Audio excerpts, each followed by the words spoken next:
था सिपाहियों की तरह, ऐसा भारत में बादशाह न हुआ। रूह तो हो गई थी तन से जुदा, हाथ तलवार से जुदा न हुआ।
अरे मैंने कानपुर में उनकी तकरीर उनकी जुबान मुबारक से सुनी है। हाँ, इन्हीं कानों से। एक एक लफ्ज इस कदर पुरअसर, ओहो, रूह की गहराइयों में उतर जाए मियां। हाँ, लेकिन ये सुल्तान खुदा बचाए इस मुल्क को। हाँ, न जाने क्या हुआ इस मुल्क का। क्यों बुजुर्ग, ऐसी कौन सी आफत टूट पड़ी है आप पर? जमाल, मेरे सफाई बालों की तरफ देख रहे हैं। मैंने न जाने कितने सुल्तानों को इस सरजमीन पर बांधते और बेचते देखा है। हाँ, अगर यकीन मानिए, कभी ख्वाब में भी नहीं सोचा था कभी अपनी आंखों से ऐसे सुल्तान को देखना पड़ेगा जो हाथ बांधे एक मुजरिम की तरह काजी के सामने पेश होगा। हाँ? आपका जमाना लग गया बुजुर्ग। वो भी क्या सुल्तान हुआ जो रियाया से कोसों दूर बंद महल में बैठकर हुकूमत करे। हकीकत में सुल्तान वो है जो आम आदमी की तरह गलत सही काम कर भी तरक्की करे। तुम समझे नहीं जमाल, सुल्तान गलती करे या ना करे अपनी बला से, लेकिन अपनी गलतियों का गली गली ढिंढोरा पिटवाने के क्या माने। ऐसे में जाकर रियाया शाही हुकूमत की कदर करेगी, लगान देगी, जंग में जाएगी। ये तो वही बात होगी सुल्तान खुद ऐलान करे कि मेरी रियाया बागी हो जाए, और वो भी देहाती मेहमान के तो सदा कबूल करे। करे तब तो दिलो ईमान गारत। ईमान क्यों गारत होगा जनाब? क्या शाही फरमान से आगा नहीं है कि हर मुसलमान लाजमी तौर पर 5 वक्त की नमाज पढ़े? दूसरे कौन सा सुल्तान के अमल में कुरान शरीफ पढ़ने वालों को गली कुचे में घूमते देखा है? आप ही फरमाए जनाब। अरे जमाल, मैं कुरान शरीफ को लाते फिरने से कुछ नहीं होता। कुरान शरीफ की तालीम को अमली जामा पहनाओ। आओ हम जाने। हाँ, सुनो, सुल्तान फरमाते हैं कि अब हिंदू जैसी आना है। हिंदुओं का किसी को कुछ फायदा है? जानते हो ताजा फरमान क्या है? हिंदू लोग सती रिवाज को बंद कर दे।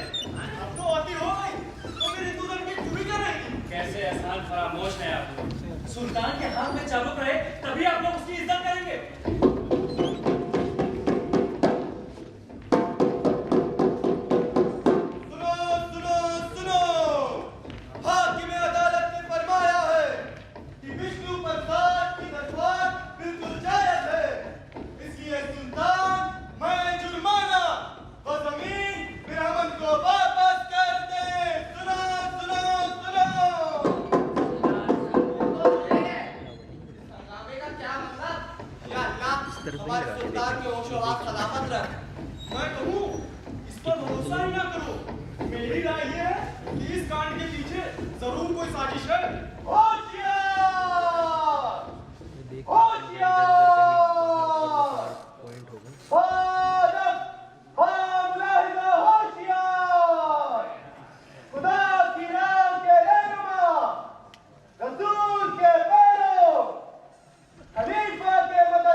एक नया कदम उठाना चाहते हैं।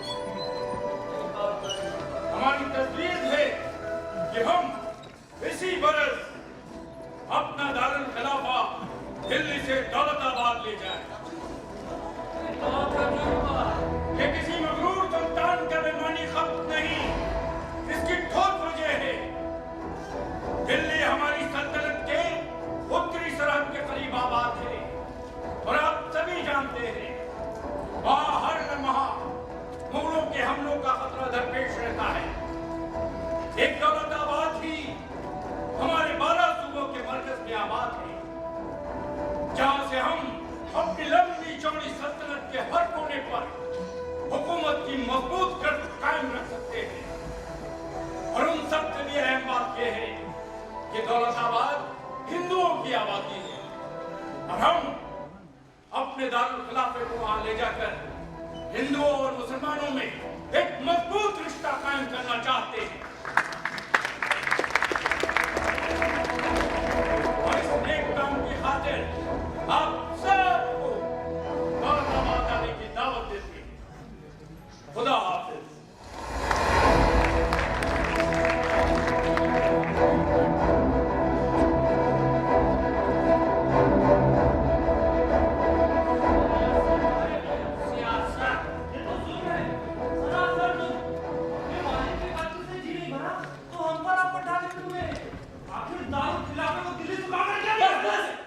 खबरदार जो सुल्तान निकला हुआ एक लफ्ज भी कहा तो मुझ पर की माफी करेंगे और साहब दादे सारा जहां जानता है कि तुम्हारे सुल्तान ने किस तरीके से अपने भाई ममालिक का कत्ल करा है। तुम्हें इस तरीका ठंडा नहीं हुआ तो चले आओ दादू। आप मौजूद थे वहां पे। मेरी मौजूदगी से क्या होता है? जो मौजूद था मौजूद था। सुल्तान उनके वालिद और भाई लकड़ी के बने मचान पर बैठे शाही फौज का जुलूस देख रहे थे कि उसी वक्त अजान की आवाज सुनाई। सुल्तान नमाज के लिए मचान से बाहर आ गए। इत्तेफाक से जुलूस में बरबादा हाथी भी था जो अचानक मचान में चल बैठा। बस बिजली के कड़क जैसी आवाज हुई और मचान में रहता वो जमीन पर आ गिरा। बेचारे सुल्तान के भाई और उनके वालिद दोनों बंदे के नीचे दबकर मर गए। खुदा का करम कि नेक दिल सुल्तान बार बच गए। अच्छा मगर नेक दिल सुल्तान को सिर्फ बाहर निकलवाने का इनाम कैसे हुआ? क्या आप जानते नहीं हैं कि हमारे सुल्तान नमाज की किस कदर पाबंद है? ताजुब तो ये है उस हाथी ने नमाज की पाबंदी कब से की? आफरीन मुकद्दमा कर दो चुका। अभी लोग मुझे मत कीजिए और चलते रहिए यहाँ से। चलिए।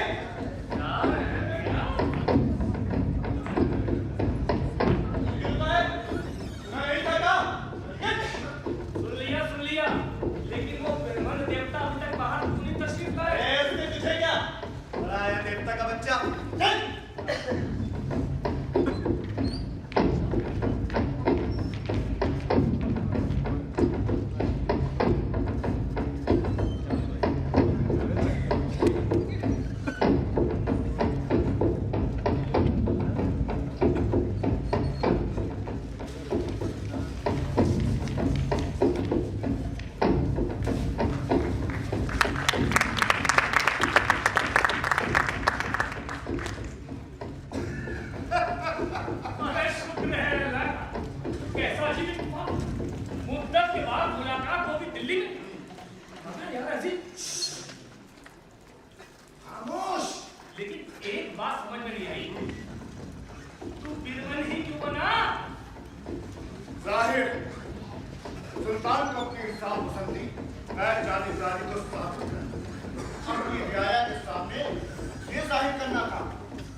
सुनने में आया है दिल्ली की राया को दौलताबाद पहुंचाने के लिए सुल्तान को बहुत मुलाजमों की जरूरत है। भाई मुझे तो मुलाजमत मिल चुकी। खालिस हिंदू हो ना, तुम भी मेरे साथ दौलताबाद एक ब्राह्मण के साथ मुसलमान को देख बोले सुल्तान बाप हो जाएंगे। तो फिर चलो। चलो। अरे अजीज खबर नहीं है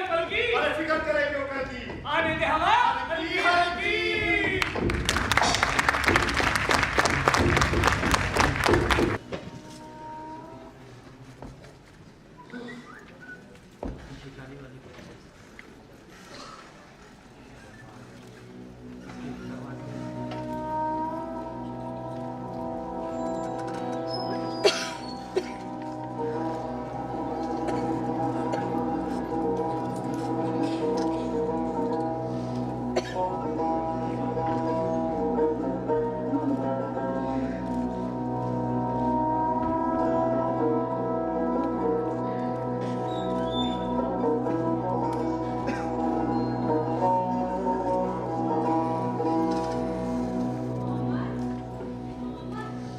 अम्मी जान, आइए तशरीफ रखिए। दो लम्हा पहले आई होती तो दुनिया के इल्मी खजाने का बहुत बड़ा हिस्सा मिलता। मैं अभी इल्मी शतरंज के एक अहम मसले का हल तलाश कर रहा हूं। वजह फरमाया मिजान, मगर अब मोहरे काट के नहीं रहे, जिंदा फौजी मोहरे हो गए।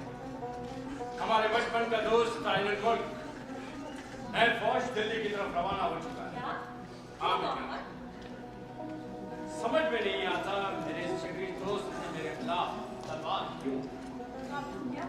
करना क्या है, बची कुची फौज लेकर जूझना है। हाँ मिजान, हमारे पास उसकी फौज का 8वां हिस्सा भी है। ओ हाँ, मैं आपकी तशरीफ जानता हूँ।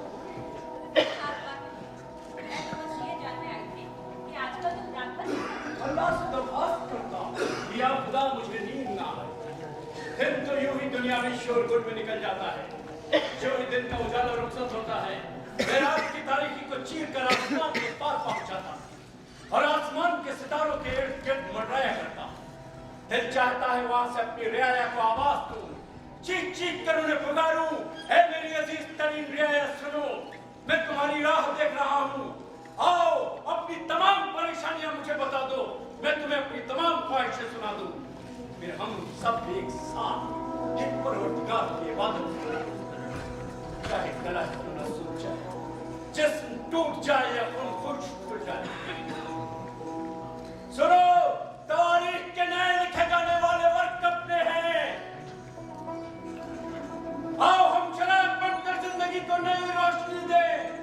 आओ हम रात बनकर जमीन की तमाम सरहदों को मिटा दें। आओ मैं तुमसे गले मिलने के लिए बेचैन हूं। गुजरे हुए सुल्तानों की सताई हुई रियाया में मुझे नई उम्मीद जगानी, उनके दुखों से उनकी हिफाजत करनी। ऐसे में मुझे नींद कहाँ आती, मुझे अपनी रियाया की तो क्या दूसरे में सुल्तानों को कोई फिक्र ही नहीं? और उनके फिक्र दूसरे के फिर उनके माथे में ताज हफ्ता भी नहीं, और न उनमें ताज उतारने की हिम्मत। नतीजा ये हुआ कि वो जवानी में ही वक्त से पहले बूढ़े हो गए, मारे। मोहम्मद, क्यों, क्या कमाल, 2 बरस गुजर गए फिर भी आपको उस खबर पे पूरी तरह यकीन नहीं। कौन सी खबर? कौन सी खबर? यही कि मैंने अपने वालिद और भाई को मौत के घाट उतार दिया और उस कत्ल से नमाज के वक्त को नापाक कर दिया था। मैंने ऐसी अफवाहों पर कभी यकीन नहीं किया मोहम्मद। क्यों नहीं है मेरी वालिदा को यकीन? मेरे तमाम मुसाहिबों को यकीन है, तमाम अमीरों वजीरों को यकीन है, तो फिर सौतेली माँ को ही क्यों नहीं? नादान, मुझे सौतेली माँ समझते हो? सुल्तान का इकबाल बुलंद हो, वजीर आजम नजीब और वाक़िया नवीस जियाउद्दीन बर्री हुजूर के न्यास हासिल करना चाहते हैं। आने तशरीफ रखें।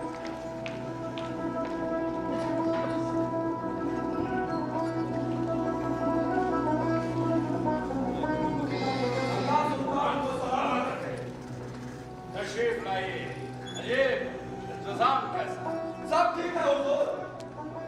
3-4 नायब वजीरों ने अपने टुकड़ियां भिजवाने का वादा किया, फिर भी मुझे लगता है कि फौज 6000 से ज्यादा नहीं जुट पाए। हुजूर, 20,000 के मुकाबले सिर्फ 6000। फौज? कैसी फौज? कहाँ है इंतजाम?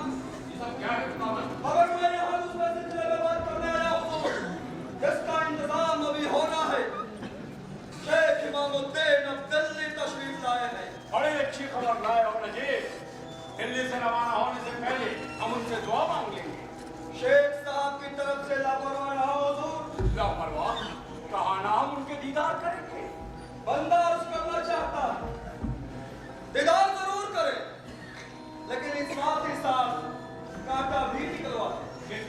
खौफनाक सलाह दे रहे हैं जी। वो भी शेख इमामुद्दीन जैसे एक शख्स के खिलाफ। जी, उनसे किस बात का खतरा है?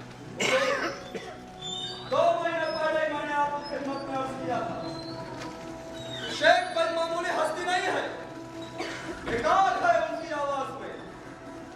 वो अपनी तकरीर से भोले भाले लोगों को भड़का कर बगावत के लिए उकसाते।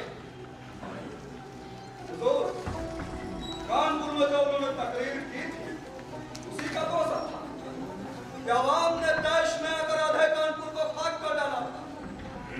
हालांकि शेख साहब बड़े वली और पाक दिल इंसान तस्लीम किए जाते हैं, मगर हुजूर उनकी इसी पाक दिली से बागियों की हरकतों को शर्म की।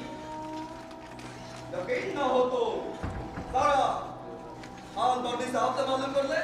मतलब अरे क्या तुमने शेख की तकरीर सुनी थी? जी हुजूर, 2 महीना पहले जब मैं दौरे पर था। मगर ये खबर शेख साहब को कहां से मिली? हम हुकूमत करते हैं, हमें ऐसी बहुत सी तदबीरें करनी पड़ती हैं जनाब। आपको यहाँ हाजिर होने का पैगाम इसीलिए दिया गया। जहाँ वाक़या तारीखी हो वहाँ वाक़या नवीस पे कौन पाबंदी लगा सकता है? अरे शेख मोहतरम ने आखिर ऐसी कौन सी संगीन बातें फरमाई जो तुम मुझसे छुपाना चाहते हो? जी वो हुजूर, हमें खबर मिली है कि सुल्तान पर शेख साहब ने इल्जामों की बौछार कर रखी है। उनका कहना है कि सुल्तान की तख्त नशीबी के बाद दीन और ईमान गारत हो गया है, वे तमाम लोगों का गुनहगार है। उन्होंने नमाज के वक्त अपने वालिद और भाई का कत्ल करवाकर संगीन जुर्म किया है और पाक की मदद को नापाक किया है। क्या ये सच है बन्नी? तो क्या ये बेमानी किस्सा हम मजमे और मजलिसों में भी छिड़ा जाता है? ऐसी मामूली सी बातों पर परेशान ना हो अली। मामूली सी बात? मैंने अपने वालिद का कत्ल किया, ये मामूली सी बात है? मास के वक्त मैंने बात किया, क्या ये भी मामूली सी बात है? और ये लोग क्या कहते हैं उनकी परवाह नहीं। मुझे डर लगता है तो उनके गलत ज़हनियत से। अगर उन्हें दीन और ईमान की जरा बेफिक्र हो तो मैं एतराज ना करता। जब मेरे वालिद से कोई खास लगाव होता तो मैं ना करता। ये तो महज मुझसे अदावत और नफरत है। मेरी वालिदा जिनकी गोद से मैं पैदा हुआ, जो मेरे वालिद से सख्त परहेज रखती, वो तक मुझसे खफा है। किस लिए? इसलिए कि वालिद के साथ भाई मर गया, कमजोर भाई। अगर मैं मर जाता और वो जिंदा रहता तो उंगलियों के इशारों पे नचाया जा सकता था, मगर नहीं, मैं सिद्धी जिंदा बच गया। बस इसी एक गुनाह के लिए मेरी वालिदा मेरा मुंह तक नहीं देखना चाहती। और ही क्यों, मुझ पे ममता लुटाने वाले ये सौतेली माँ अब शक और शुबा से बात नहीं। हुजूर, शेख मुअज्जम के बारे में क्या हुक्म है? हुक्म क्या है? उनकी आग बरसाने वाली तकरीर दिल्ली में भी होने दो। सबसे आगे बैठकर हम ही सुनेंगे, जो होगा देखा जाएगा। हुजूर, हम पहले ही खतरों से घिरे हुए हैं, ये मजाक का वक्त नहीं है। ऐन मौके पर अगर मुनासिब कार्रवाई नहीं की गई तो जानते हैं इसका अंजाम क्या होगा। शेख साहब से रियाया की अकीदत और गहरी होती जाएगी, फिर उनकी बातिली यहाँ दिल्ली में भी करिश्मा दिखा सकती है। हुजूर, फिर कानपुर जैसी वारदात यहाँ दिल्ली में भी उठाई जाएगी, फिर वही दंगे फसाद बगावत का सिलसिला शुरू हो जाएगा। हुजूर, दारुल सल्तनत दिल्ली में भी बगावत शुरू हो जाएगी। मुस्तकबिल की ये तस्वीर कितनी खौफनाक है। मैं यकीनन कहूंगा कि न्याय को सुल्तान की नेक दिली और इंसाफ पसंदी तहे दिल से कबूल होगी, उसकी कदर करेंगे। बानी साहब, सियासत में ये दरिया दिली, ये बेकार की बातें हैं। क्या मतलब की चीज एक ही है, हुकूमत की ताकत। यानी आपके हिसाब से तीनों ईमान की हुकूमत कभी कायम नहीं हो सकती, नामुमकिन है। मगर अब तक तो हुकूमत शमशीर के बुलंद ही कायम हो पाई है। मानता हूँ, मगर तारीख दिन ब दिन बढ़ती रहती है वजीर आज़म। ये जरूरी नहीं कि शमशीर से कायम की हुई हुकूमत कभी भी तीनों ईमान का रास्ता इख्तियार नहीं करेगी, मगर आप नहीं समझेंगे। सुनहरा दौर इस दुनिया में कभी कायम नहीं हो सकता बर्नी साहब। यहाँ है चंद लम्हे जो हम जी रहे हैं, बस इन पर से हमारी गिरफ्त ढीली ना हो। अरे अब तुम हमसे क्या उम्मीद करते हो? उन्होंने तो बात साफ कर दिया है। एक मुस्लिम की मौत के ख्वाहिशमंद हैं, उनका कत्ल करवाना चाहते हैं। जी नहीं बर्नी साहब, बिल्कुल नहीं। हुजूर कत्ल करवाने से तो उन्हें शहादत का रुतबा मिल जाएगा, फिर मरे हुए को क्या मारना। ऐसे हालात में तो आइनुल मुल्क का मुकाबला करने की बजाय उसकी पनाह में जाना बेहतर होगा। आइनुल मुल्क? उसका मुकाबला कीजिए हुजूर। अब ऐसी ही नौबत पेश आई है बर्नी। हमारे बचपन का दोस्त आइनुल मुल्क मैं फौज दिल्ली पे धावा बोलने का मंसूबा लिए आ रहा है। हमसे कई गुना ज्यादा फौज लेकर। नहीं गुलाम, मुझे यकीन नहीं होता। तो क्या फौज लेकर वो यहाँ मेला देखने आ रहा है? फिर उसने ऐसा क्यों किया? अब ये तो वो ही जाने। आखिरी खत में मैंने उसे दक्षिण जाने के लिए कुमुक के लिए फौज भी भिजवाई। अब उसी फौज के बूते हम इस पे हमला करने के लिए आ रहा है। अब बची हुई फौज लेकर कन्नौज में उसका मुकाबला करना है। नहीं नहीं हजूर, आप कल से ना भेजिए। कासिद भेजकर जायजा लीजिए हालात का। मैं खुद उसके पास जाऊंगा और हकीकत जानने की कोशिश करूंगा। वो हम दोनों का दोस्त है, सुलह से इनकार नहीं करेगा। सुलह? सुलह के गए हुजूर तो यही समझा जाएगा कि सुल्तान आइनुल मुल्क से खौफजदा है। अब तो शेख साहब और आइनुल मुल्क से छुटकारा हासिल करना ही होगा। तख्ताशाही के खिलाफ उठने वाले बागी सिरों को बेमरवती से गुजार दिया जाएगा। जाने बगैर ही कि आइनुल मुल्क ने आखिर ऐसा सलूक क्यों किया? वो तो जाहिर है वर्दी साहब। ये क्या कह रहे हैं आप? गुस्ताखी माफ हो बेगम साहिबा, लेकिन अवध के लोग अब आइनुल मुल्क को ही अपना सरपरस्त मानते हैं, उसके लिए अपनी जान कुर्बान करने के लिए तैयार हैं। ऐसे हालात में जब आइनुल मुल्क को सुल्तान की तरफ से दूर दक्षिण जाने का फरमान मिला तो उसे शुबा हो गया कि सुल्तान उसकी मकबूलियत से घबरा गए और हसद की वजह से उसे दूर दक्षिण भेजकर उससे छुटकारा हासिल करना चाहते हैं। बेगम साहिबा, इसी बीच दिल्ली की आधी फौज भी जब अवध पहुंच गई तो उसका शुबा मजबूत हो गया। हुजूर, मैंने तो उसी वक्त आपसे अर्ज किया था कि फौज अभी ना भिजवाई जाए। के बात पहले क्यों नहीं समझी? आप नहीं सुनती अगर वजीर आज़म को तो हर पल की खबर थी, हर बात जानते थे, फिर भी उन्होंने इस बात को पोशीदा रखा। जाहिर करने का मौका मिलता तो जरूर जाहिर करता वर्दी साहब। फिर भी आप जैसे तारीख नवीस को एक बात बता देना जरूरी समझता हूँ कि सियासत में गहरी दोस्ती का यही दावत किस लिए वजीर आज़म? अदावत नहीं, पेशबंदी है। सियासत की बुनियाद ही पेशबंदी पर कायम है। हम तो सबको शक की नजर से देखते हैं। इसका तो मतलब ये हुआ कि सुल्तान की शक शुबा से बरी नहीं है। गुस्ताखी माफ हो बेगम साहिबा, मैं तख्ताशाही का वफादार पहले हूँ।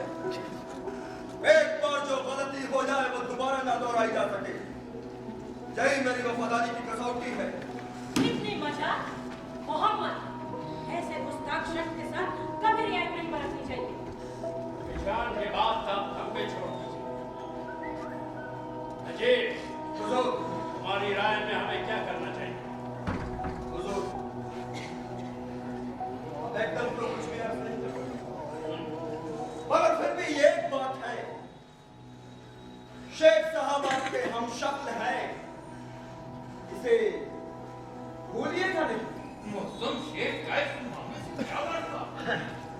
शेख मोहतरम को हमारी तरफ से दावतनामा भिजवा दिया जाए कि हम उनकी तकरीर दिल्ली में जरूर सुनेंगे। और हाँ नजीब, याद रहे उसी रात हमें कन्नौज के लिए कूच की तैयारी भी करनी है। फौज को आस्था रखा जाए। जय हो। मोहम्मद, तुम्हारी गैरहाजिरी में दिल्ली में कौन है? वजीर आज़म जो है। इसके अलावा मैंने संपर्क शहर के अमीर के साथ साथ शाहबुद्दीन को भी कहलवा दिया। 2-3 दिन में वो भी हाजिर हो जाए। लेकिन ऐसा क्यों? दिल्ली शहर में अमीर उमराव की कमी है क्या? ये बात नहीं है मिजान।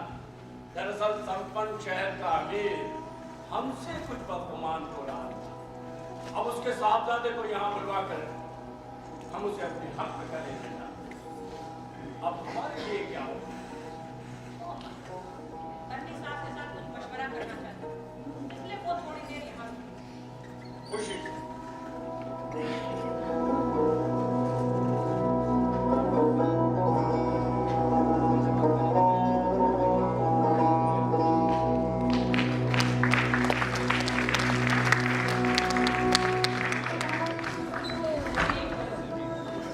समझ नहीं पा रही हूँ कि आपसे किस तरह बयान करूं। अपने ही बेटे के खिलाफ कुछ कहना पर भरोसा कीजिए बेगम साहिबा। जानती हूँ शरीफ वर्दी, इसीलिए आपसे यहाँ रुकने की दरखास्त है। आप तो मोहम्मद के मिजाज से अच्छी तरह वाकिफ हैं। उस जैसे शख्स के साथ आप जैसे मीरा मिजाज और तहम्मुल वाले शख्स का होना लाज़मी है। वादा करो कि आप हमेशा सुल्तान के साथ बना रहूंगा। आप बेफिक्र हैं। अब देखिए, पता नहीं शेख इमामुद्दीन क्या करने पर आमादा है। बेगम साहिबा, सुल्तान की माफी चाहता हूं। मेरी वज़ीर आज़म से कोई जाती रंजिश नहीं। लेकिन सुल्तान पर उनका जो असर देखता हूँ उससे मेरी रूह काम जाती है। मालूम है मुझे, चंद रोज और इंतजार करूंगी, लेकिन अगर बात बर्दाश्त की हद से बढ़ गई तो उसका ऐसा हश्र करूंगी कि खुदा भी उसे पनाह नहीं देगा।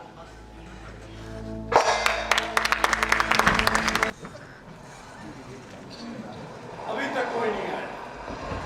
मुझसे ज्यादा आप जैसे मालूम होते सुल्तान। कोई नहीं आया? आपको तो खुश होना चाहिए। नहीं शेख साहब, ये बात है। अगर ऐसी कोई बात होती तो हम अपनी तरफ से मुरादी न कराते। फिर हम कोई वली नहीं जो आपके दिल की बात जान जाए। हम तो ये जानने के लिए बेकरार हैं हमारे मुतालिक आपके क्या ख्याल है? मुमकिन है मेरी तल्ख बातें सुनने पर आपकी ये बेकरारी सर्द पड़ जाए। क्योंकि मैं वो शख्स नहीं जो आपकी मौजूदगी से खौफजदा होकर सीधी जुदा हो। मुझे मालूम है शेख, आपके साथ गोई की शोहरत पहले ही दिल्ली पहुंच चुकी है।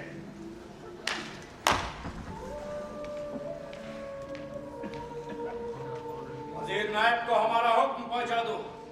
तमाम मुसाहिबों के साथ अभी हाजिर हो और शहर के तमाम अमीर उमरा भी फौरन यहाँ मौजूद हो।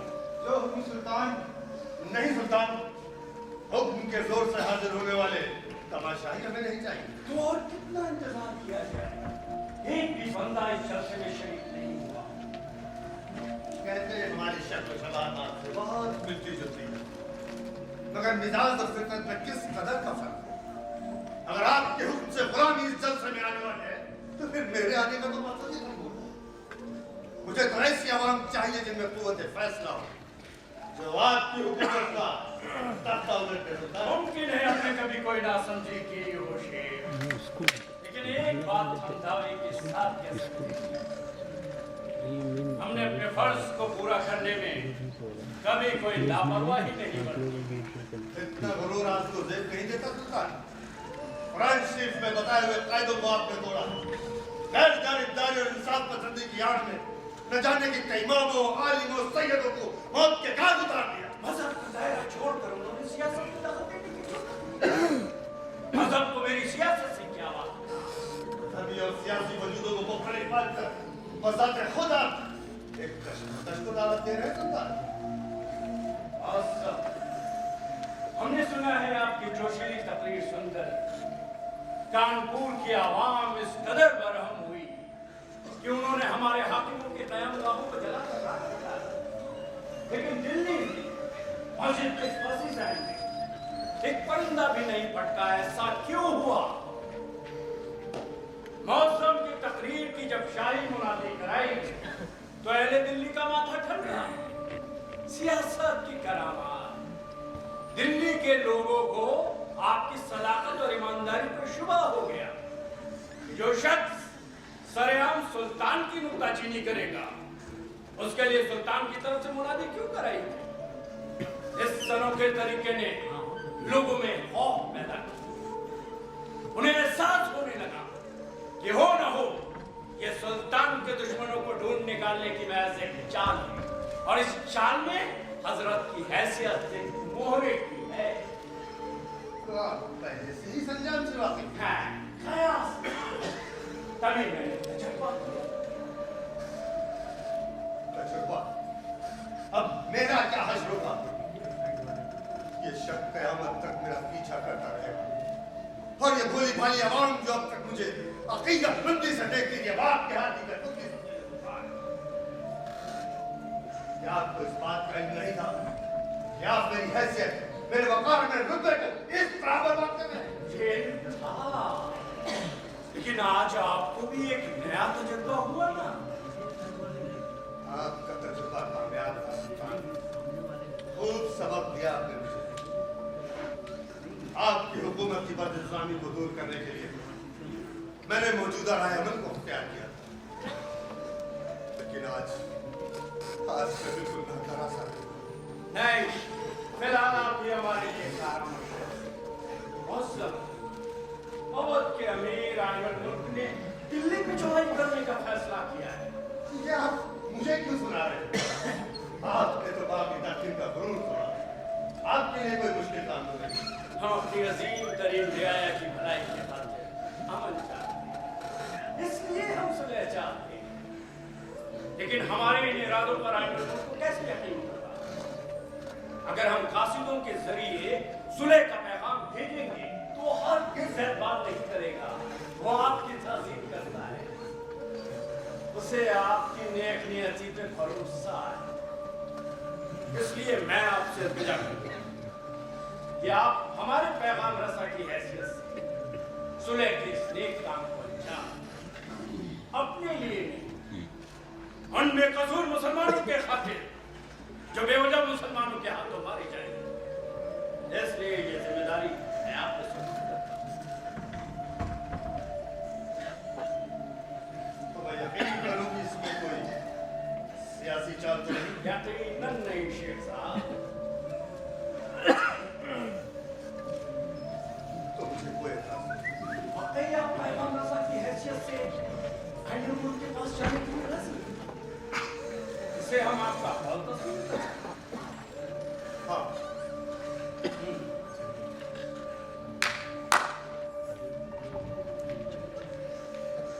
अरे साहब तो शाही लिबास लेकर के आओ। जो हुक्म सुल्तान। शाही लिबास पहले से ही तैयार रखा हुआ। ये यकीन था शेख, हालात की संगीनी को देखते हुए आप इस जिम्मेदारी से इनकार नहीं करेंगे।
बेगम हुजूर और नायब सुल्तान सलामत रहे। बेगम सिंह तशरीफ लाए हैं। फौरन भेज दो। जो ये रतन सिंह कौन है? मेरा दोस्त ही था मेरा भाई। मेरे वालिद की मकसूद के अपना मुकद्दर हुआ, लेकिन आपस में हम भाई भाई हैं। क्या खबर है रतन सिंह? सुल्तान कहाँ है? अभी अभी दिल्ली तशरीफ लाए हैं। शाही महल के सदर मकाम की तरफ गए हैं। मुझे वहाँ जाना चाहिए। उसका की माफ होगा। सुल्तान के साथ बंदा भेजा है। सुल्तान खुद आपसे और नायब सुल्तान से मिलने के लिए इधर ही तशरीफ ला रहे हैं। मैं यही पैगाम देने आया था। बिना इत्तला दिए ऐसे कैसे वापस आ गए? और वो भी इस कदर जल्दबाजी में कि उन्होंने अपनी वापसी की खबर देना भी मुनासिब नहीं समझा। आखिर क्यों? सुल्तान बेहद अफसरदा है बेगम साहिबा। शेख इमामुद्दीन का इंतकाल हो गया। शेख इमामुद्दीन का इंतकाल हो गया? आपको खबर नहीं है बेगम साहिबा? क्यों? मैदानी जंग में शेख मुकरिम वफात पा गए। तुम मैदानी जंग में वो क्यों गए थे? मैं नहीं जानता शाहबुद्दीन। उस वक्त मैं दूसरे मकाम पर लड़ रहा था।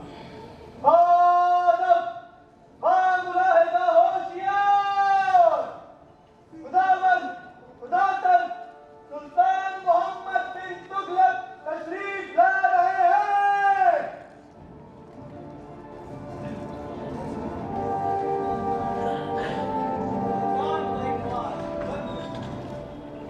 खुदा आपका हर कदम फतेह की तारीफ ले जाए। बंदगी नहीं शाहबुद्दीन, गले मिलो।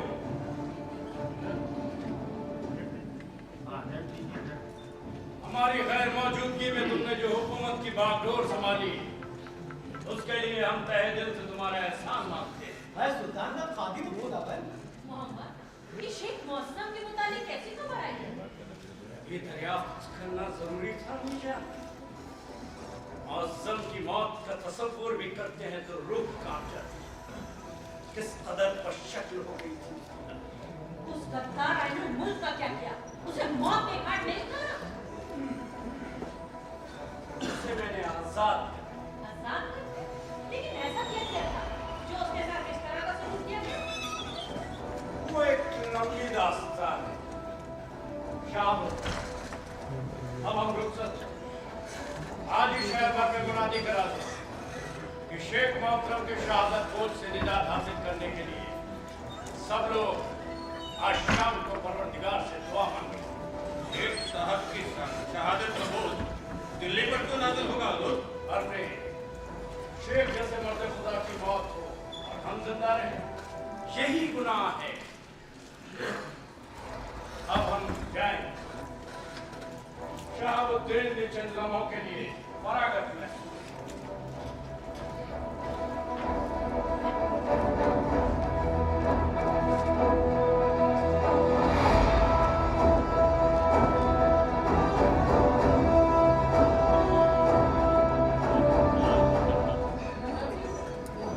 सुल्तान की संजीदगी की क्या वजह है? मैं बहुत थका हुआ हूं शाहबुद्दीन। मैं सोना चाहता हूं। इस कदर मेरे क्यों क्यों बदल? ये तो बताओ, आखिर शेख मोहतरम के साथ क्या वारदात हुई? तुम्हारे सुल्तान इस हद तक धोखेबाज हो सकते हैं, मैं ये सोच भी नहीं सकता था। एक और कत्ल कराते हैं और दूसरी ओर उसे शहादत का रंग देते हैं। कत्ल? किसका? क्या बकवास कर रहे हो तुम? हाँ, मैं बकवास कर रहा हूँ। मैं खपती हूँ ना। मेरे रतन सिंह, मैं तुमसे कितनी बार कह चुका हूँ, बिला वजह सुल्तान की शिकायत करना सरासर नाजायज है। आखिर कोई वजह भी तो होनी चाहिए। हिंदुओं की तरक्की और भलाई के लिए सुल्तान ने क्या नहीं किया? यानी तुम्हारे नुक्ता नजर से सुल्तान बिल्कुल बेदाग है, किसी भी वारदात के लिए वो जिम्मेदार है। तो फिर शेख इमामुद्दीन की मौत का कौन जवाब दे है? आइनुल मुल्क है तुम्हारे वही हाकिम है। आखिर तुम साफ साफ क्यों नहीं बताते? शेख मोहतरम के साथ क्या वारदात हुई? मैं डरता हूँ शाहबुद्दीन, तुम्हारे सुल्तान से नहीं बल्कि तुमसे। मुझे अंदेशा है कि शेख इमामुद्दीन की मौत की हकीकत सुनने के बाद भी तुम पर कोई असर ना हो। कब तक रास्तारी करते रहोगे रतन सिंह? जो हादसा हुआ है, आखिर तुम बयान क्यों नहीं करते? अगर इतना इसरार है तो सुनो। सुल्तान ने तुम्हें तो दिल्ली बुला लिया और मैं कन्नौज जाकर उसे मिला। अर्ज की कि मैं शहाबुद्दीन की तरफ से आया हूँ और जंग में सुल्तान की मदद के लिए तैयार हूँ। लेकिन मुझे लगा कि मेरी आमद पर सुल्तान को कोई खुशी नहीं हुई और वो कुछ बातें मुझसे पोशीदा रखना चाहते हैं। अगली सुबह को ही मेरा शुबा सही साबित हुआ। क्यों? क्या हुआ था? अगले दिन शेख मोहतरम आइनुल मुल्क से सुलह करने के इरादे से अपने मुकाम से रवाना होने वाले थे। उनके साथ जाने के लिए एक दस्ता भी तैयार किया गया और उसी दस्ते की अगली कतार में रहने के लिए मुझे हुक्म दिया गया। मुझे एहसास था कि अगर जंग छिड़ जाती तो दस्ते की पहली कतार ही यकीनन खत्म होती। तो फिर शेख इमामुद्दीन हमारे दस्ते के आगे आगे बेचारे खुद को बाकायदा शाही सफीर समझ रहे थे। सुल्तान के यहाँ तो इसरार से दिया हुआ इमामा उनके सर पर सजा था। सुल्तान के यहाँ तो इसरार से पहनाया हुआ लिबास उनके जिस्म पर था और बिना शुबा दूर से शेख मुअज्जम बताते खुद सुल्तान ही लगते थे। और उस वक्त सुल्तान अपने खेमे में थे? नहीं, वो 4000 की फौज लिए नजदीक के पहाड़ के पीछे छुपे खड़े थे। छुपे हुए? हाँ, छुपे हुए। शेख इमामुद्दीन हमारे दस्ते के आगे आगे आइनुल मुल्क की फौज की तरफ बढ़े। उनका हाथी उल मुल्क की फौज से महज 500 गज के फासले पर खड़ा था। शेख इमामुद्दीन हाथी के हौदे पर थे। आइनुल मुल्क को कुछ बताना ही चाहते थे कि एकाएक हमारी तरफ से किसी ने जंगी तुरही बजा दी। इसी को इशारा मानकर मेरे इर्द गिर्द खड़े सिपाहियों ने दुश्मनों पर तीरों की बौछार शुरू कर दी। बाद सिपाहियों ने दुश्मनों पर हमला बोल दिया। जंग छिड़ गई। लेकिन शहाबुद्दीन जंगी कार्रवाइयां पहले हमने शुरू की थी, आइनुल मुल्क ने नहीं। और सुल्तान? मैं कुछ समझ नहीं पाया। शेख की तरफ निगाह उठाई, मारे दहशत के उनका चेहरा बिगड़ चुका था। परेशान सूरत शेख चिल्लाने लगे, रुक जाओ, रुक जाओ। मगर मैं कारखाने में कुत्ती की आवाज कौन सुनता है शहाबुद्दीन? मैं भी जिगरी से जूझता रहा। एकाएक सुल्तान को बचाओ, सुल्तान को बचाओ कहकर एक साथ कई चीखें सुनाई पड़ी। मैंने नजर उठाकर शेख साहब की जानिब देखा। अब वो कांटों का एक लंबा सा बुत नजर आने लगे। फिर देखते ही देखते शेख साहब का जिस्म हाथी के हौदे पर से गिरा, जमीन पर आ गिरा। हम घबरा कर भीतर हो गए। बेतहाशा पीछे की तरफ भागने लगे। भागते ही रहे, भागते ही रहे। हम सब इंतहाई दहशत में थे। हमने अपने आप को घोड़ों की मर्जी पर छोड़ दिया। और उस वक्त सुल्तान ने कोई कदम नहीं उठाया। हाँ, जरूर उठाया। सिपाहियों ने यही समझा कि खुद सुल्तान मारे गए। अंधे दुश्मन फतेह का नारा लगाते हमारे दस्ते का पीछा करते हुए मैदानी जंग की सरहद तक बढ़ा है। और उस पहाड़ के पीछे सुल्तान बदस्तूर अपने 4000 सिपाहियों के साथ मुस्तैद खड़े थे। अब दुश्मनों की फौज तबाही के जाल में फंस चुकी थी। जंग खत्म होते होते दुश्मनों की 3/4 फौज का सफाया हो चुका था और हम फतेहाब हो गए। क्या आप भी सुल्तान को गुनहगार मानने से इनकार करोगे? क्यों? हाँ, सुल्तान शायद कसूरवार है, जरूर है, लेकिन ये महज कसूर सुल्तान का नहीं बल्कि इसमें अहले दिल्ली भी शरीक है। शाबाश, शाबाश। ये है दोस्ती का बेमिसाल नमूना। दिल्ली की सियासती चालों के लिए तुम अभी नासिक ही हो शहाबुद्दीन। जिस रोज मुझे मालूम हुआ कि सुल्तान ने जंगी दस्ते की अगली कतार में भिजवाकर मुझे मरवा डालने की साजिश की थी, उसी रोज से कई अमीर उमरा मेरे पीछे पड़े हैं। आज ही अभी कुछ ही समय पहले जब मैं इस तरफ आ रहा था, सुल्तान के बिल्कुल 20 गज पीछे एक अमीर ने मुझे अपनी खुफिया बैठक में आने की दावत दी है। मुमकिन हो तो तुम्हें भी ले आने को कहा है, लेकिन मैंने जवाब में कहा था कि मैं जरूर बैठक में मौजूद रहूंगा, लेकिन शहाबुद्दीन के मुतालिक वादा नहीं करता। अगर वो राजी हुआ तो जरूर लेकर आऊंगा। बोलो, चलोगे? बोलो, चलोगे ना? हाँ। देखिए, मैं आप लोगों को ये साफ बता चुका हूँ कि मैं सुल्तान का कोई खास दोस्त नहीं हूँ और ना ही उनसे मेरी कोई खास आपत्ति है। लेकिन यहाँ सवाल मेरे ताल्लुकाती दोस्ती का नहीं, बल्कि आपका अपना जाती मामला है। हाँ, यही तो इस बात का साफ होता है। आप सुल्तान के पास दोस्तों से एक है। मैं सुल्तान का खास दोस्त भी हूँ। मैं किसी बिना पर आप मुझसे सुल्तान की हुकूमत की बदखोरी करवाना चाहते हैं। मैं तो दिल्ली का बाशिंदा भी नहीं हूँ, अब आपसे क्या छुपाएं? देख लीजिए ना, यहाँ दिल्ली में हमारी क्या बुरी हालत हो गई है। जब से मौजूदा सुल्तान तक नसीब हुए हैं, तभी से हम पर बेतहाशा महसूल बढ़ा जाते हैं। जमीन, मकान, खाना, पहनना सब पर महसूल लगा है। लेकिन सुल्तान की तख्त नशीनी के बाद ही देहातों कस्बों में कितने मकतब मदरसे खुले, पुल नहरें बनी है, दवा खाने का है। अब इन सबके इंतजाम के लिए रकम भी तो चाहिए। लेकिन गैर-दीनी तरीकों से इस्लाम ने रकम कमाना बिल्कुल मना है शहाबुद्दीन। लेकिन सुल्तान को इसकी परवाह बस बहुत हो चुका। मैं आप लोगों के साथ कभी दिमाग नहीं कर सकता और यह मेरा हर आखिर है। आप लोग तो सुल्तान की मौकी गर्दन तक छूने के काबिल नहीं है।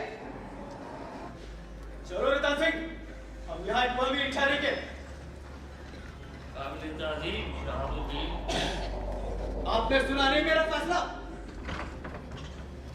मैंने सिवाय अल्लाह ताला के किसी शख्स के आगे अपने हाथ नहीं फैलाए कभी। आज आपके सामने हाथ फैलाकर इल्तिजा करता हूँ। खुदा के वास्ते दीन की खातिर रुक जाइए, हकीकत जानिए। क्या मैं जान सकता हूँ कि मैं किससे मुखातिब हूँ? मौसम शेख शमशुद्दीन। मुअज़्ज़म शेख शमशुद्दीन, आली मंदिर। आप यहाँ इस आलम में क्या कर रहे हैं इन लोगों के बीच? शरीफ शहाबुद्दीन बया फरमाते हैं, हमारी भी रूहानी ख्वाहिश यही थी कि मीनार मस्जिद में बैठे उस परवरदिगार की इबादत में मशगूल रहते, खुदा की राह में जिंदगी वक्फ हो।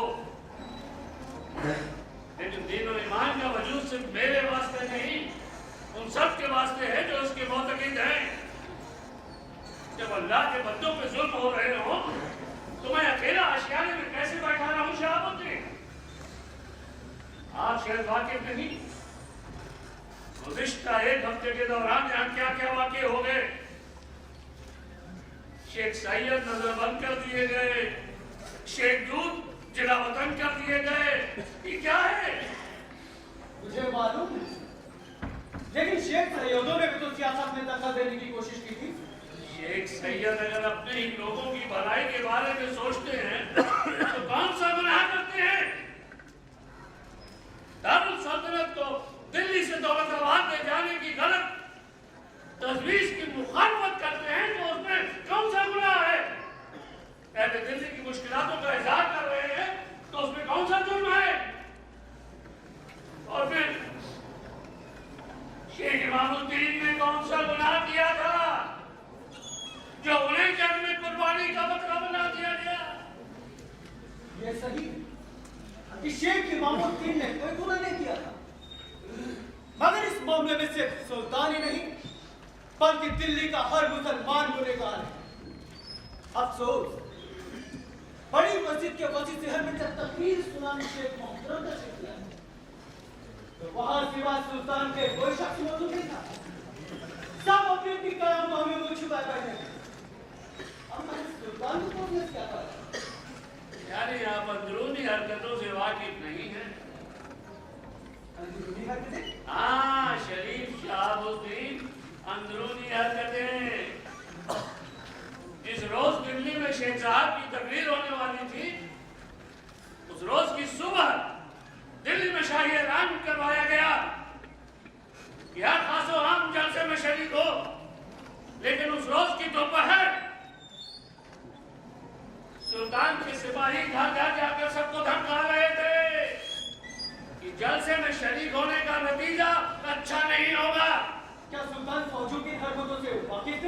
यकीनन थे, यकीनन थे।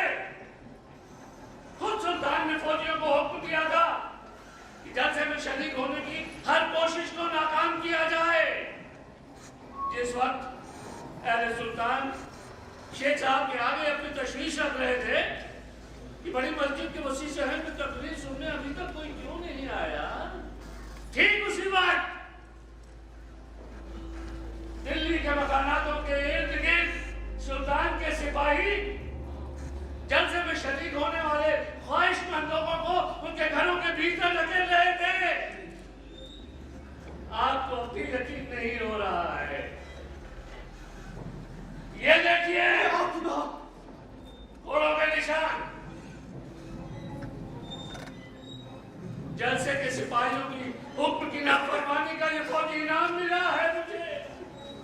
वो नमूद जैसे शख्स के साथ बदसलूकी क्या वजह हो सकती है उसकी बताइए। शहाबुद्दीन,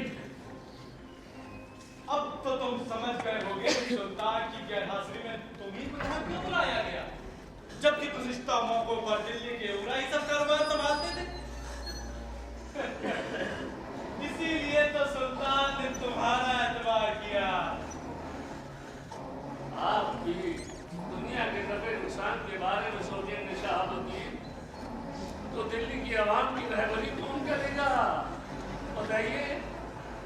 आप इस हकीकत को क्यों नहीं समझते कि दिल्ली की ये बदनसीब आवाम सुल्तान के रोज रोज के नए तजुर्बों से परेशान है। उसके जुल्म से परेशान ये आवाम दिल्ली से दौलताबाद जाने के लिए लाचार है। आप हालात की संगीनी को नजरअंदाज कर रहे हैं। अहले सुल्तान की गैर मजहबी हरकतें कब तक जारी रहेंगी? कब तक शेख इमामुद्दीन जैसे बेगुनाह और कितने शहीद होंगे बताइए। इजाजत हो तो हमें एक तजवीज पेश करें।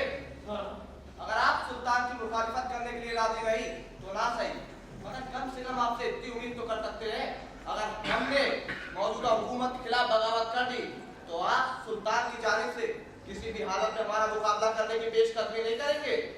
इससे तो यही बेहतर है कि मैं सीधे तौर पर आप लोगों की साजिश में शरीक हो जाऊं। तो क्यों नहीं शरीक होते?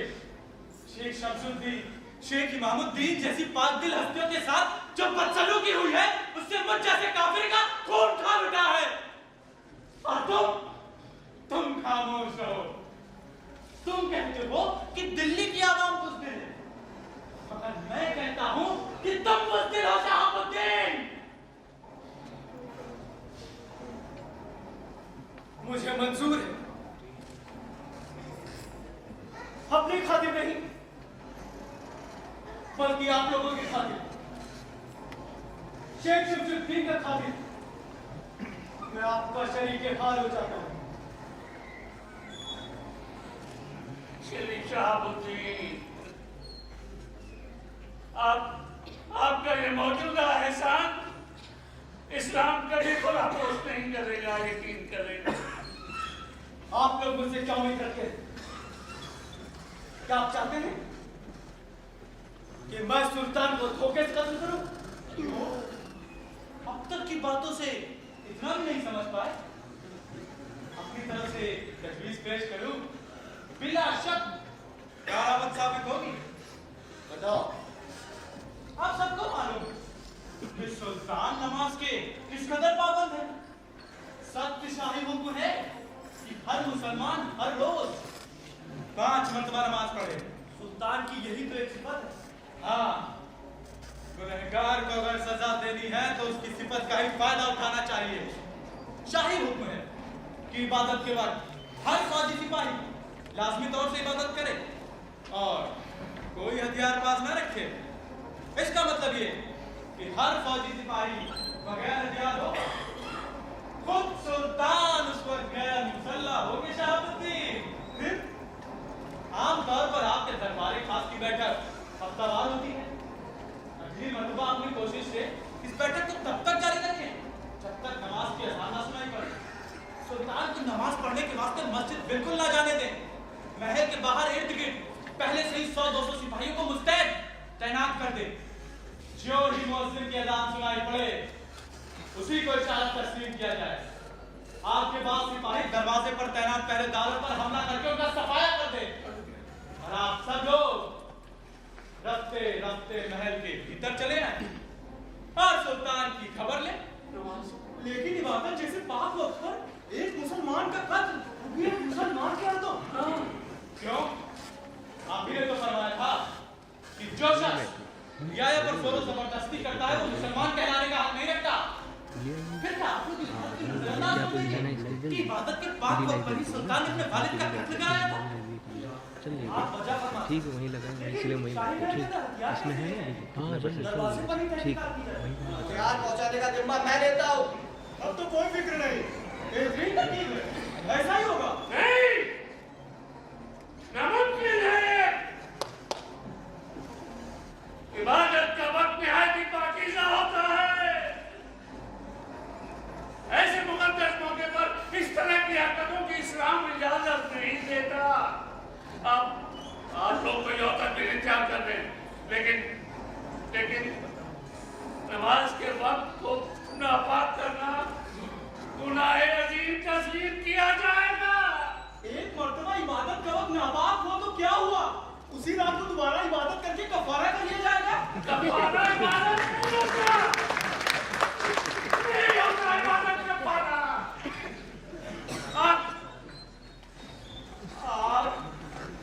आप अपने बात मकसद को नजरअंदाज कर रहे हैं। सुल्तान का कत्ल करने की तजवीज जाती मजहब की खातिर नहीं, दीन की खातिर की गई है। इन सब लोगों में मुझे आपके सलीम के मालिक लगते हैं शाहबुद्दीन। आप इन सब की गैर मजहबी हरकतों में न शामिल होंगे और न इसकी इजाजत देंगे। वादा करिए। आपका दीनो मजहब सिर्फ इबादत के वक्त ही पाईमान होता है। या खुदा, अगर सुल्तान को कत्ल करने की तजवीज तयशुदा है तो रतन सिंह की बताई हुई तरकीब बेहतरीन है। अब बहस यह तय करना रह गया है कि हम लोग आपस में कौन कौन सी जिम्मेदारियां संभालेंगे। या खुदा इन्हें अता फरमा। एक लो फिर फाइट कर लो, एक लो।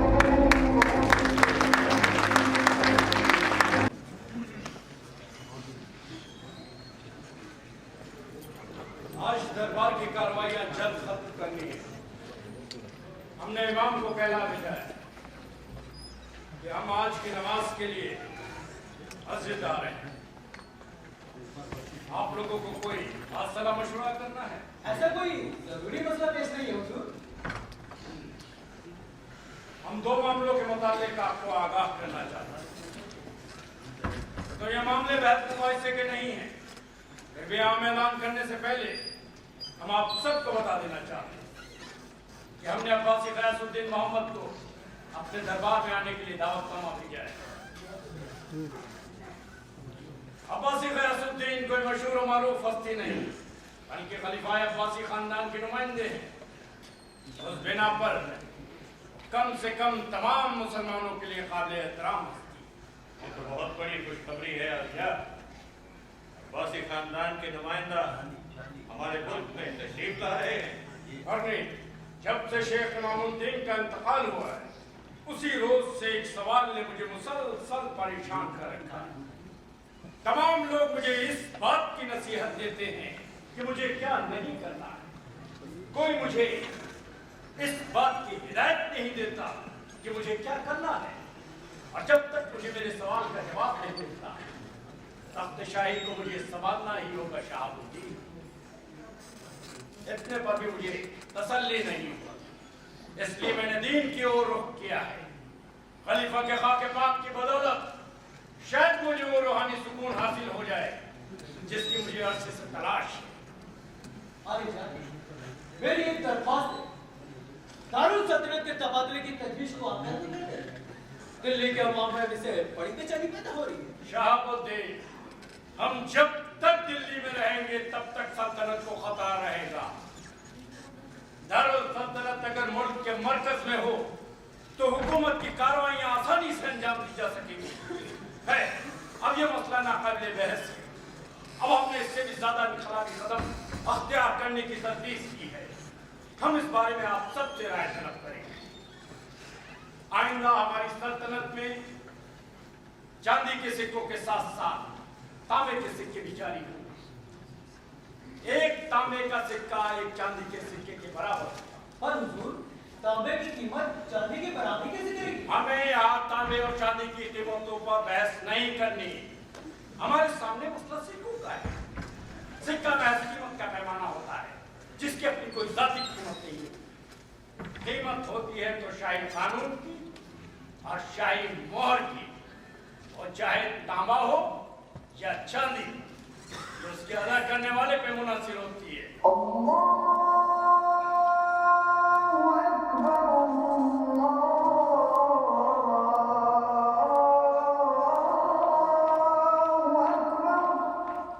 सुल्तान का इकबाल बुलंद हो। हुजूर, नमाज का वक्त हो गया। बेहतर है आप सब वजू बना लें, हम नमाज यही पढ़ें।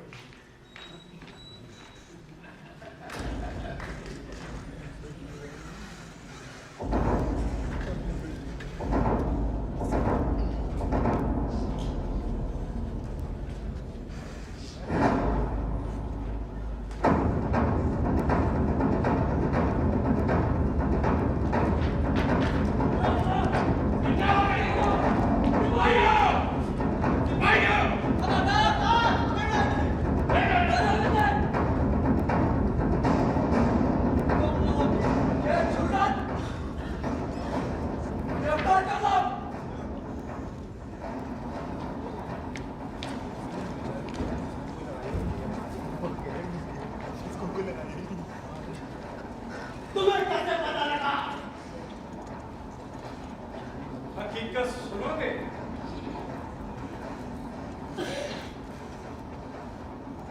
आज शाही महल में चिट्ठी रसन एक अजीब खत हमारे हवाले किया। ये तो तमाम खतों में हमारे लिए महज गाली गलौज है, लेकिन एक खत में अजब की साजिश की तफसील दर्ज थी। लिखने वाले का नाम खत के नीचे साफ दर्ज था, रतन सिंह। रतन सिंह की फितरत से मैं तुमसे ज्यादा वाकिफ हूँ। ये मत समझो कि मैं तुम्हारे ख्याली किस्से पर यकीन करूंगा। मौत के मुंतजिर को झूठा किस्सा सुनाने की क्या जरूरत? अब एक सवाल हम पूछ सकते हैं, आखिर तुम भी क्यों हमारे खिलाफ बागी हो गए? मैंने क्या गुनाह किया था? तलवार के एक ही बार से तमाम सवालों का हल निकालने की आदत तेरी। मैं कोई ये नूर नहीं हूँ जो 10 इंच की सर्दी पर तुम्हारी रहमों पे पका रहा हूँ, लेकिन इस बगावत की अब तो तुम दबा नहीं सकते। मेरे वालिद को तो तुम पर पहले ही एतबार नहीं था, अब तो मैंने सारा हाल मुफस्सिल बता दिया है। बेकार सहमत उठाई तुमने जो भी खत अपने वालिद को लिखे थे, वो सारे खत रतन सिंह ने सुल्तान के पास पहले ही पहुंचा दिया। मगर तुम्हारे सुल्तान मेरी मौत को कैसे दबा सकता है? मेरी रूह की मौत को कोई कस नहीं कर सकता। और याद बढ़ती रहेगी। तुम चाहे मेरा कत्ल कर दो तो तुम्हारी तबाही भी लाजमी है। एक ही लफ्ज में तेरा किस्सा पाक किया।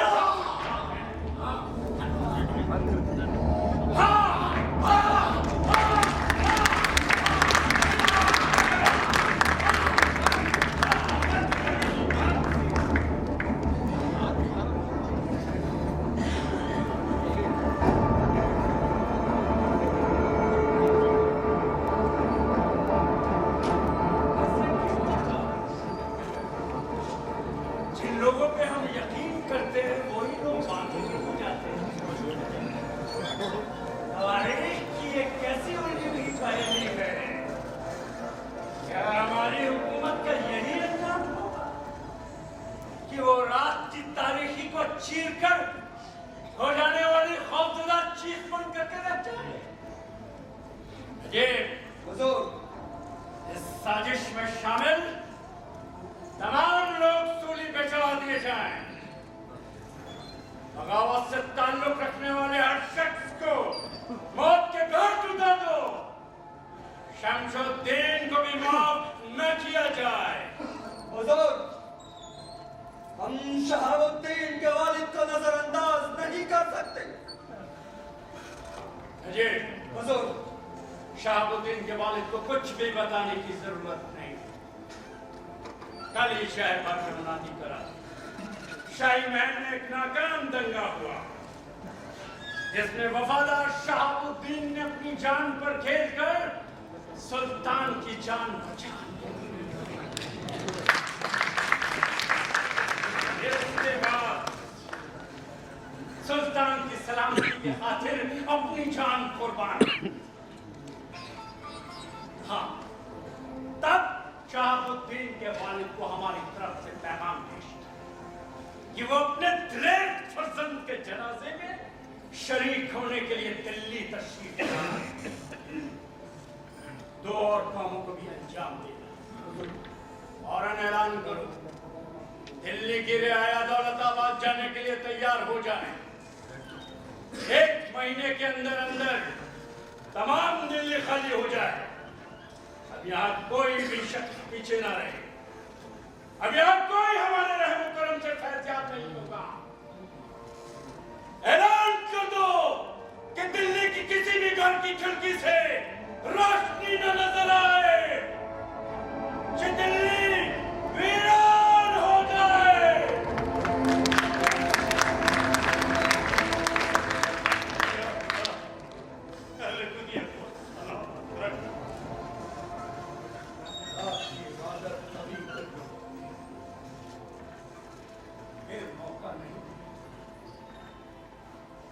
बड़ी बड़ी उम्मीदें पाली थी, तख्त नशीन होंगे तो मिसाली हुकूमत कायम करेंगे।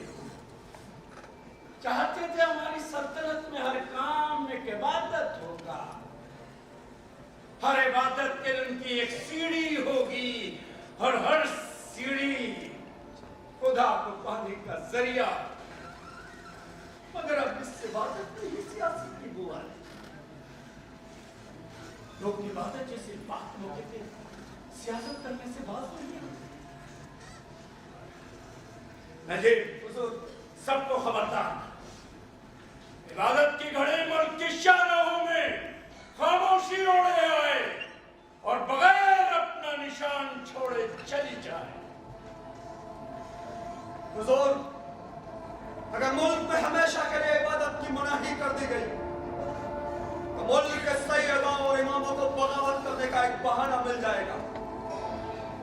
इसके बदले में मैं ऐलान करा देता हूं कि जब तक हमारी सल्तनत में खुशकदम खलीफा गियासुद्दीन अब्बासी की मुबारक आमद नहीं होती, तब तक इबादत नहीं होगी। नहीं पड़े, लाश खुली रहे, जख्मों से गुनार के हसीन जिस्म सबको देखने दो।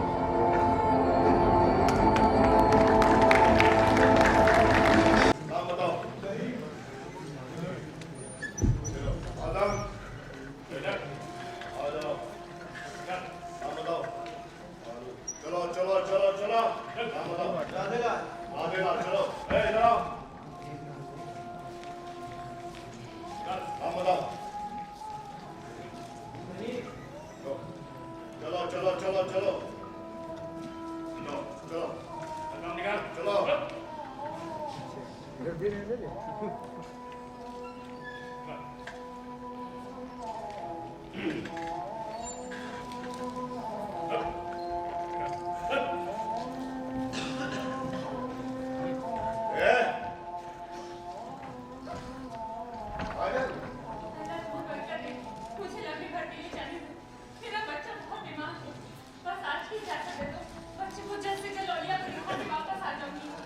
हम मजबूर हैं, सुल्तान का हुक्म है, दौलताबाद पहुंचने तक कोई इधर उधर नहीं जाएगा और तू चाहती है कि हम नाफरमानी करें। वादा करती हूँ, कल ही वापस आ जाऊंगी। तुम मालिक को यहाँ दे, बस 1 दिन की इजाजत दे दो। देखो मेरा बच्चा बहुत बीमार है, मैं तुम्हारे पाँव पकड़ती हूँ, मुझे आज के लिए इजाजत दे दो, मुझे जाने दो वहाँ। देख परेशान मत कर, अगर तेरा बच्चा मर रहा है तो उसमें हम क्या कर सकते हैं? वो सामने खेमा देखने की वहां पर हकीम साहब बैठे होंगे, कुछ जरूरी दवा दारू दे दे। ये सामने जो खड़े हैं ना, ये हमारे सरदार हैं। इन्हें 2-4 अशर्फियां चढ़ा दो, बस तुम्हारा काम बन जाएगा। अशरफिया? लेकिन कहाँ से लाऊं मैं अशरफी? तो 4 पैसे पास हैं, वो भी अगर इन्हें दे दिए तो आलिया को कहाँ से दूंगी? अपना गुजारा कैसे करूंगी? और उधर मेरा आदमी भी तो बीमार पड़ा है। तो फिर हम कुछ नहीं कर सकते। चल जाओ, जाओ।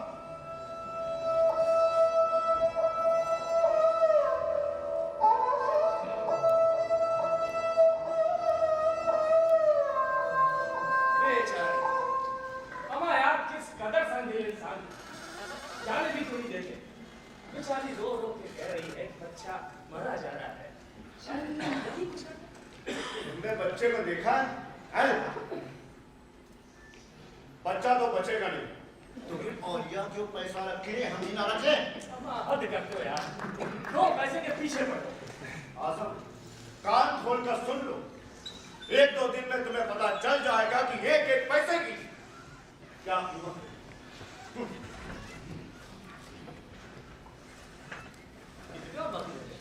अभी 3 घर और बाकी, ना जाने कब मरेंगे।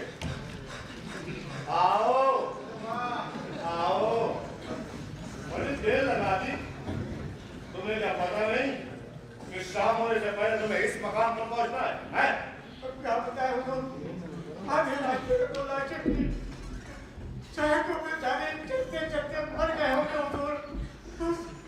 बस हमने कपड़ा करा गए हुजूर। पता नहीं किसकी लाशें थी। अच्छा, दफनाने से पहले तुमने देखा था लाश हिंदू की है या मुसलमान की? बोल। हुजूर, देखने की फुर्सत कहाँ थी हुजूर? हमसे जो हो सका हमने किया हुजूर। ओह, तो इसका ये मतलब हुआ कि तूने हम लोगों को फंसा दिया। अगर वो लाशें हिंदू की साबित हुई तो शाही हुक्म के हिसाब से ये हिंदुओं के साथ बेईमानी होगी। हमने सोचा कि दिल्ली में रहते हुए जो हमसे गुनाह हुए पर बस उसका कुछ बहुत हल्का हो जाए, कुछ बहुत हल्का हो जाए। अच्छा, तुम दिल्ली में करते क्या थे? दिल्ली में कुफ्र का धंधा करता हूँ। सुल्तान के हुक्म से जिन लोगों को सूली पर चढ़ाया जाता है, उन लाशों को शाही बहन के फांसे पर लटका दिया जाता। और जब नई लाशें आती तो पुरानी लाशों को वहां से हटाकर नहर के बाहर फेंक आता था। उन लाशों के मालिक नहीं, उनके रिश्तेदार थे और उन लाशों को चुरा कर ले जाते। लाशों को चुरा के ले जाते थे? अच्छा, वो सब ठीक। ये बताओ, तुम्हारे बच्चे कितने, सब सलामत है कि नहीं है? अरे हुजूर, आपकी दुआ से हमारे 12 बच्चे सलामत हैं। 12 बच्चे? आगे क्या शक्ल है? हुजूर, अब क्या बताया, मुझे जरा शर्म आ रही है। आप मेरी एक शादी और करा दीजिए। क्या? दूसरी शादी करने का मौका ही नहीं मिला। एक ही नहीं, हम तुम्हारी 10 शादियां कराई।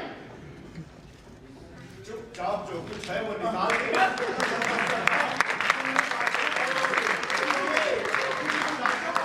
चढ़ाने के बजाय दफना कर आ रहा है।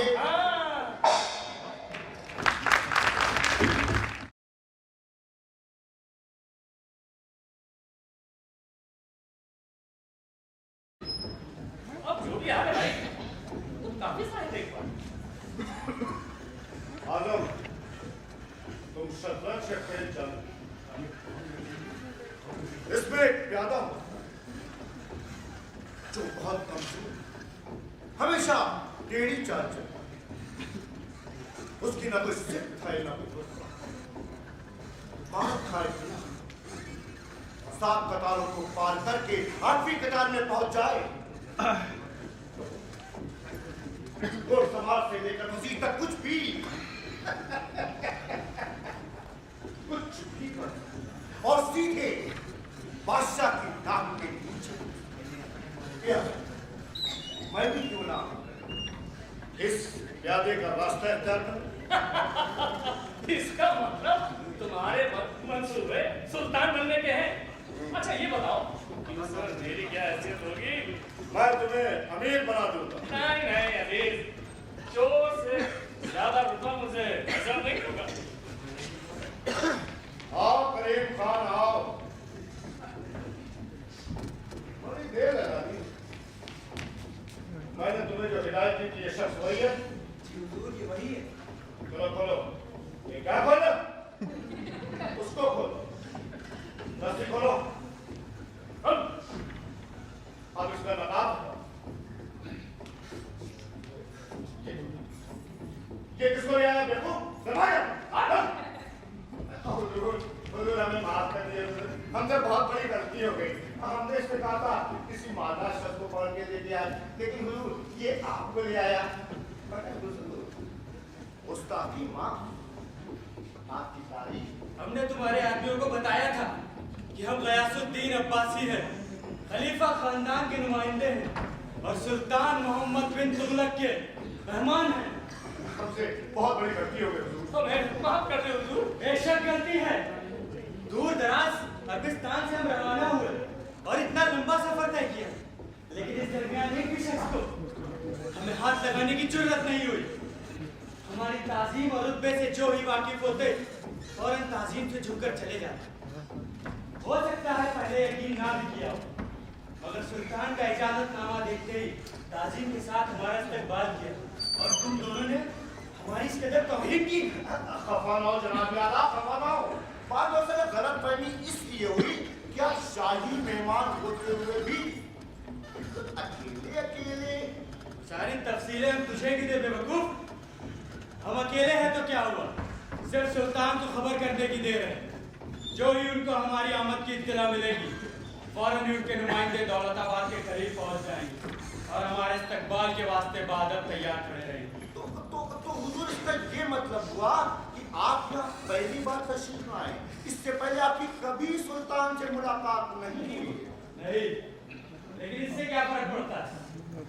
ये इजाजतनामा और अंगूठी तो है जो सिर्फ खलीफा खानदान के नुमाइंदे पहनते, और किस चीज की जरूरत है?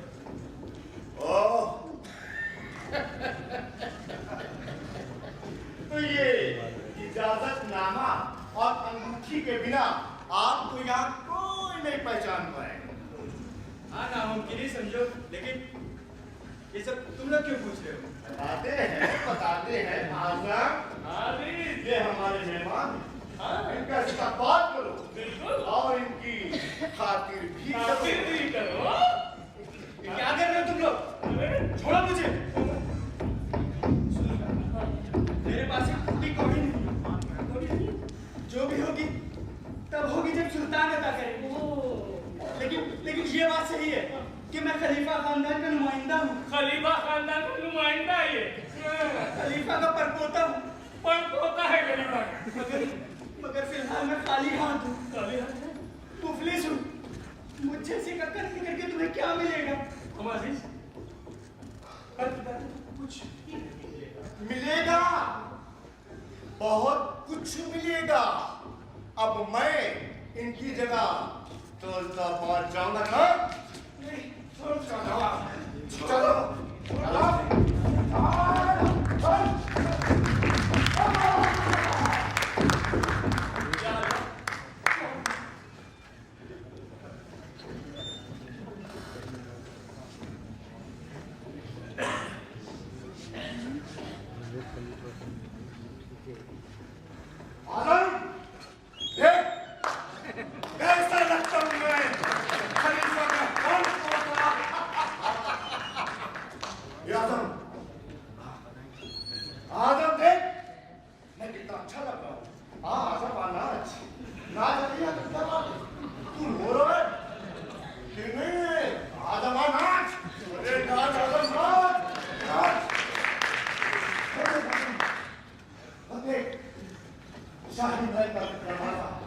जो बंद है वो धीरे धीरे खुलेगा और उसी के साथ हमारी किस्मत का ताला भी खुलेगा। ए आदम, अरे आना।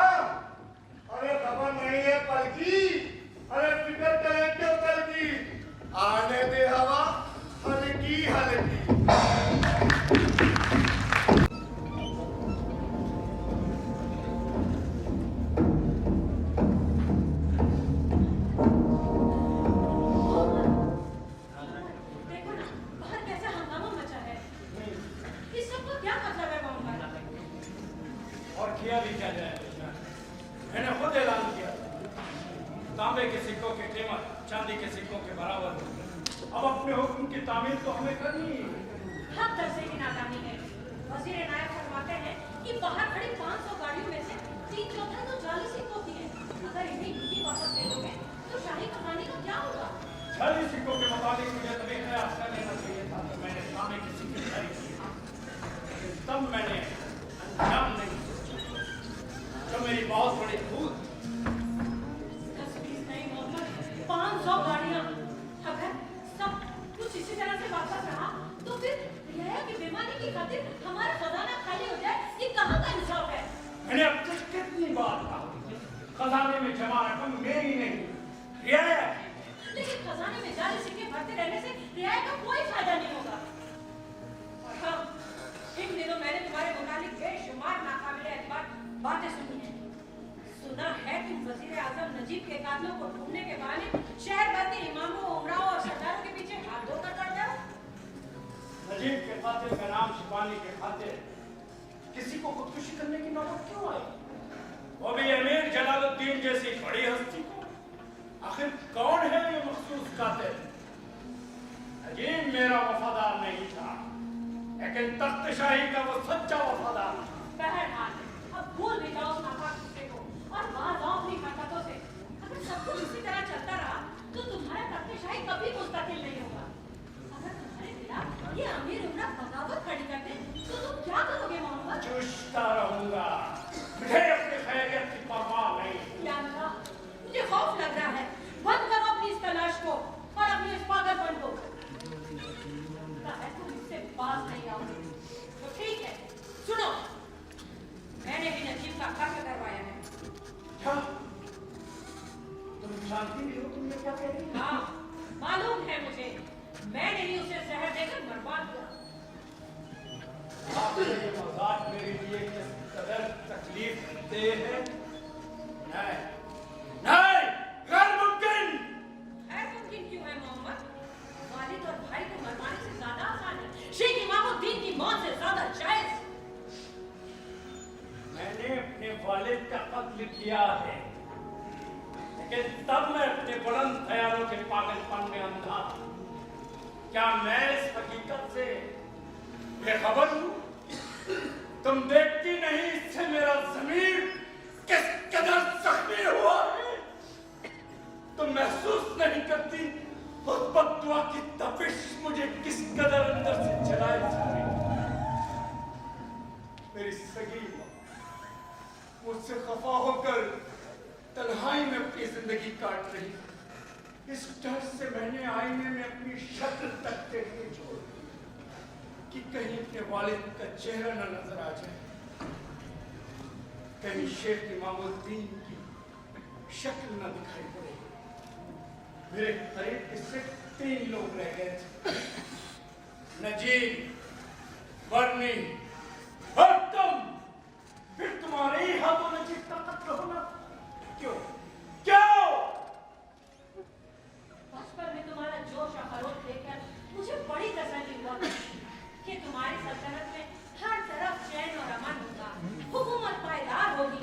लेकिन तुम्हारी तख्तनशी के 7 सालों में मुल्क का जी हाल हो गया।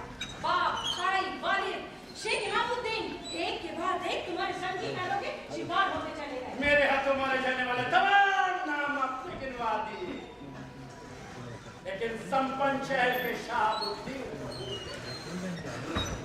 हकीकत में वही मेरी तमाम कारगुजारियों का सबसे बड़ा सबूत था। मैंने उसकी लाश में खंजर कई मर्तबा भोंका ताकि लोगों को ये जाहिर हो सके कि बागियों के हाथों जो हिस्सा हुआ मारा गया। तुमने अपने एहतिकालों के लिए कितनों को बेमतलब मार डाला मोहम्मद। तो क्या मैं तुम्हारे लिए एक कत्ल भी नहीं करवा सकती थी?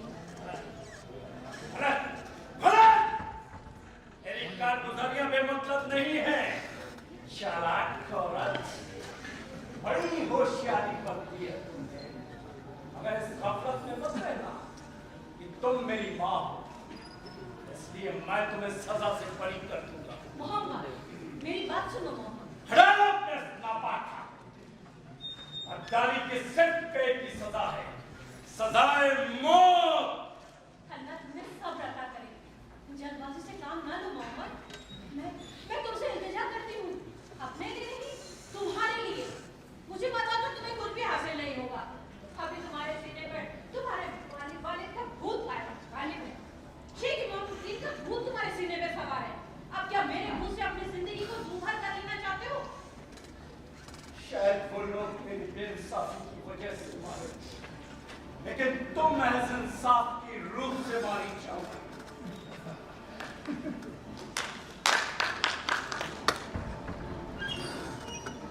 ले जाओ इसे कैदखाने में। चाहे हुक्म दोहराया नहीं जाता, अमीर नायब को हमारा हुक्म पहुंचा दो। कल सुबह इसे नीच बाजार में खंबे से बंधवा कर मरवा दिया जाए। मोहम्मद, मुझे किसी और तरह की मौत दो, लेकिन यूसुफ के सामने नहीं। मोहम्मद, तुम मुझे अपने हाथों से कत्ल कर दो, लेकिन सिर्फ उसके अपने बाजार में नहीं।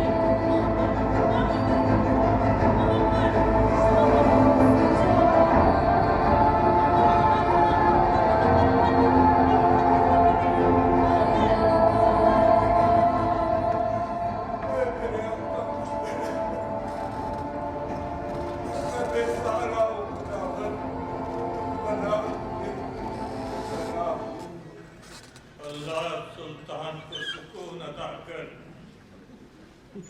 आओ, ये बड़े मौके पे आ गए। तुमने मुझे गद्दारी से बचाया। कितना बड़ा जुर्म मुझसे सरजद हुआ। मैंने खुद ऐलान किया कि जब तक खलीफा खानदान का नुमाइंदा यहाँ कदम नहीं रखेगा, इबादत करने की शर्त बनाई है। और आज मैं खुद आप परेशान ना हो। मुदीर नायब तांबे के सिक्कों की देखरेख में मसरूफ थे। मैं बताते खुद कि खुशखबरी लेकर आपके पास हाजिर हो गया। खुशखबरी मुद्दत हुई ये लफ्ज सुने। अभी अभी खबर आई मेरा दोस्त कि खलीफा खानदान के नुमाइंदे हजरत गियासुद्दीन अब्बासी दौलताबाद तशरीफ ला चुके हैं। चंद ही लम्हों में वो यहाँ आपके सामने हाजिर हैं। अब उनके आने से भी क्या होगा बनी? मैंने अपनी अजीज अम्मी जान को सजाए मौत दी। सुल्तान, ये आपने क्या किया?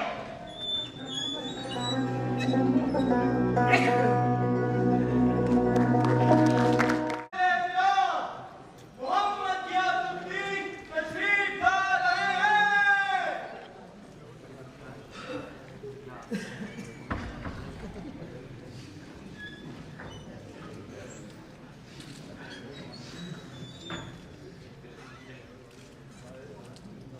खुशामदीद अली ख़ुद।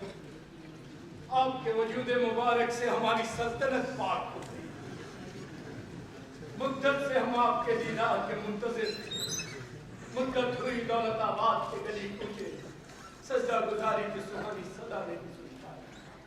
जब तक आपके कदम मुबारक दौलताबाद में दाखिल नहीं होते, तब तक आपके ताबेदार इबादत के काबिल ही कहाँ थे। अपने ही गुनाहों के काले साए ने हमारे पाँव नीचे दिए। हक पसंद सुल्तान, आप जैसी हस्ती जब दावत दे तो हम कैसे इनकार करेंगे? अल्लाह ताला आपको अपनी हिम्मत। वही है, वही आवाज, वही है वो। कौन? वही है वो। कौन है? मैंने क्या करूं, तुझे आने का फिर रोक लिया। वही है मेरे बच्चे को कातिल। अरे उसने मेरे बच्चे की जान ले ली। वही है वो। अरे कुछ नहीं कर सकते। उसने मेरे बच्चे की जान ले ली। उसे रोको। हमारा बच्चा अब नहीं मिलने वाला। मैंने लाख की सजा करी, पर उसने मुझे औलिया के पास नहीं जाने दिया। वो मेरे बच्चे का कातिल है वो। मेरे बच्चे का कातिल है वो। बुलंद शहर से खत आया है। मेरी अम्मी जान का इंतकाल हो गया। इन्ना लिल्लाहि व इन्ना इलैहि राजिऊन।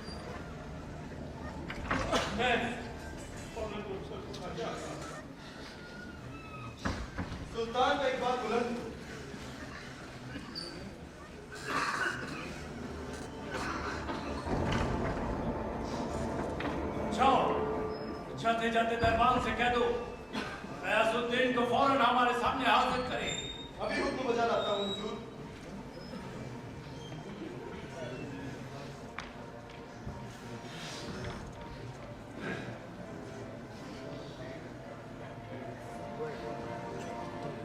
कौन हो तुम? कौन हो तुम?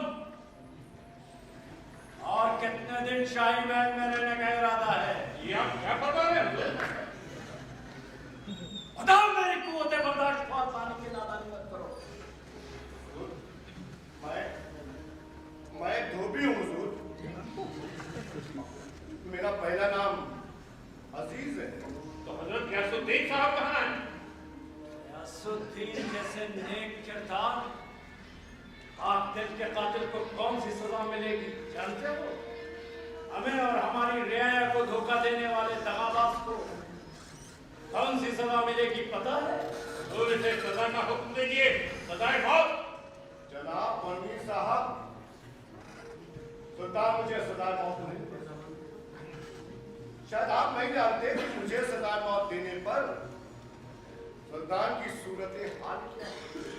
यही सूरत हाल साहब के लिए माफी चाहता हूँ। आप मुझे खलीफा खानदान का नुमाइंदा तस्लीम किया, अवाम के सामने मेरा इस्तकबाल किया। अब ये बता हज़रत गियासुद्दीन नहीं थे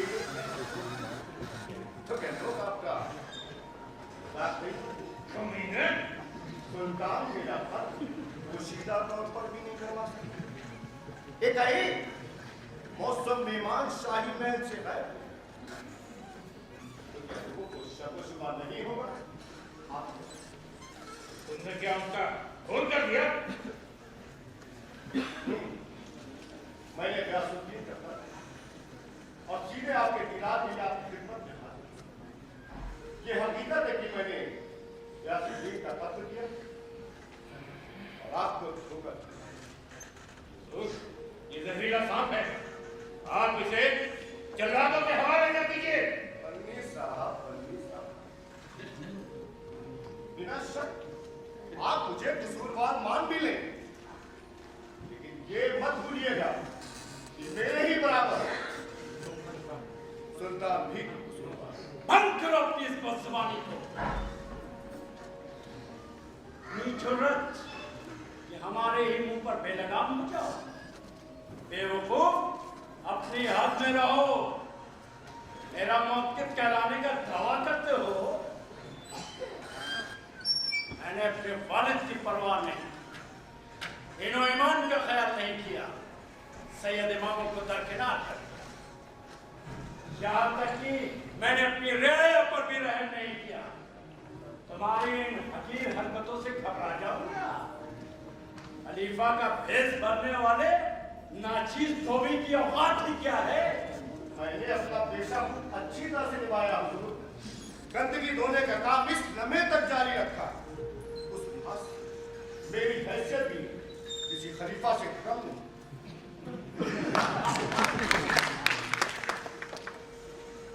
मौत के दहलीज पे खड़े हुए इस गुस्ताख की जुर्रत मुझे बहुत पसंद आई करने। ऐसे बेबाक शख्स को मैंने पहले कभी जी, अब तुम ही बताओ कि तुम्हें क्या सजा है? अपने किसी सूबे का सूबेदार बना दीजिए। सजा तुझे मिल रही है अहमद, हमें नहीं। आज तक जो भी मैंने किया अपनी मनमानी, बिना सोचे समझे हर दिन मौका काम को अंजाम, और मुझे अपनी कारगुजारियों पर कोई फख्र नहीं। लेकिन मैं आपसे अर्ज करता हूँ कि एक बार मुझे मौका दें, ताकि मैं आपके साथ वफादारी बनूं और मैं अपनी जिंदगी आपके लिए वक्त करने के लिए तैयार। शायद तेरे लिए सूबेदारी मामूल सजा नहीं। तो अरबिस्तान वापस जा, फिर आधे रास्ते से गायब हो जाना। बोलो मंजूर है? हुजूर, गायब होने में तो मैं अच्छा खासा मालूम, लेकिन हमें कुछ सरदारों की जरूरत है अजीज। हम तुझे सरदार का लेकिन जाओ,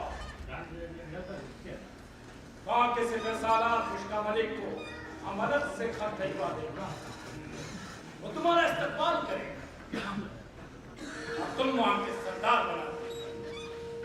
अब तुम जा सकते हो।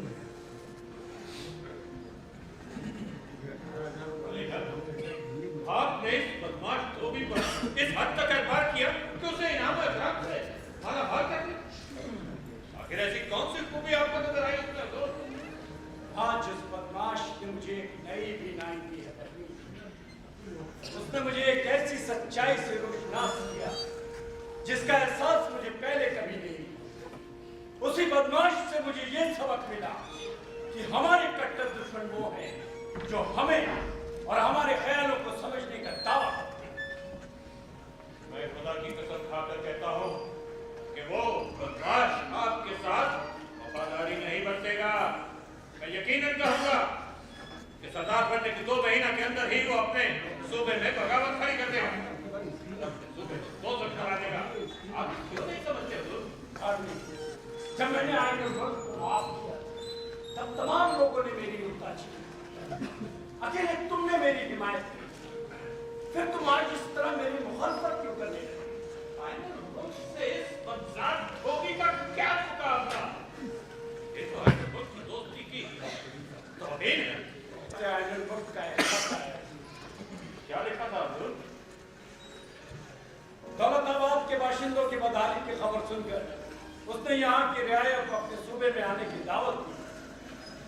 उसने लिखा है, हमारे लिए एक नया शहर आबाद किया, रसद कपड़े का खासा इंतजाम। उसने दरख्वास्त की है कि हम अपनी रियाया के साथ अवध चले जाएं। इससे तो बिल्कुल की दरियादिली ही जाहिर होती है हुजूर। तो तुम समझते हो कि आयरन मुल्क की दरियादिली की निशानी है, लेकिन तुम नहीं जानते। जब से शेख इमामुद्दीन का इंतकाल हुआ है तभी से वहां की रियाया उसकी बहुत मलामत करती रही है। वो हमारी दोस्ती चाहता है ताकि उसके वजूद को हमारी हिमायत मिल जाए। क्या ये दावतनामा उसी सूरत हाल का नतीजा नहीं? यानी आप अवध नहीं जाएंगे? नहीं, मैं वापस दिल्ली जाऊंगा अपनी रियाया के साथ। दारुल सल्तनत जब दिल्ली जाएगा तो रियाया कैसे पीछे रहेगी? हुजूर आप अपने आप को इस कदर क्यों सताते हैं और साथ ही साथ अपनी रियाया को भी परेशान करते हैं? आपकी रियाया आपकी खातिर परेशान हो, तकलीफें उठाए, मौत का सामना करे और वो धोबी नामो इनाम से माला माल किया जाए? कहाँ का इंसाफ है हुजूर? उस धोबी को तो मौत के घाट उतारना चाहिए। उसे खौलते हुए तेल के कढ़ाव में डलवा दीजिए हुजूर। उसके टुकड़े टुकड़े करके कुत्तों में खिलवा दीजिए हुजूर। उसकी लाश को घोड़ों के पांव से बांधकर दौड़ा दीजिए। अरे शाबाश, तुमने तो उस धोबी को भी मात दे दी। उसने भी कभी ख्वाबों ख्यालों में ऐसी संगीन सजाओं का ख्याल नहीं किया। सच्चाई अगर इतनी सहल होती तो जिंदगी बहुत आरामदेह साबित होती। बनती जब से तक नशीन हुआ तभी से ऐसे लफ्जों के मानों की तलाश करता रहा। जिंदगी के मानों की तलाश में मैंने अपने आप को बहुत थका दिया। याद रखना बंदे, मेरे साथ मेरा अपना मैं रहेगा और मेरी सनक रहेगी, लेकिन मैं अपनी सनक में अकेला नहीं। मेरे साथ कोई और भी, वो खुदाबंद अल्लाह ताला मेरे बारे में फैसला करते वक्त अल्लाह को मत भूलना बंदी, अल्लाह को मत भूलना। मैं तो अपने बारे में फैसला देने आया था। मेरी अम्मी का इंतकाल हो चुका है, उनके जनाजे में तो शरीक नहीं हो सका। कम से कम तो मना तो जाकर, मगर जाने से के नाते मैं आपके मुतालिक तारीख में कुछ पन्ने और दर्ज करना चाहता हूं। इस्लाम को हकीकी तरक्की का इल्म मानने के बावजूद सुल्तान मोहम्मद बिन तुगलक ने हिंदू मजहब की बारीकियों को समझने की खातिर संस्कृत जैसी जुबान की तालीम हासिल की और हिंदुआना फलसफे से लबरेज मुकद्दस किताब श्रीमद् भागवत गीता का अरबी और फारसी में तर्जुमा किया ताकि मुस्लिम कौम को भी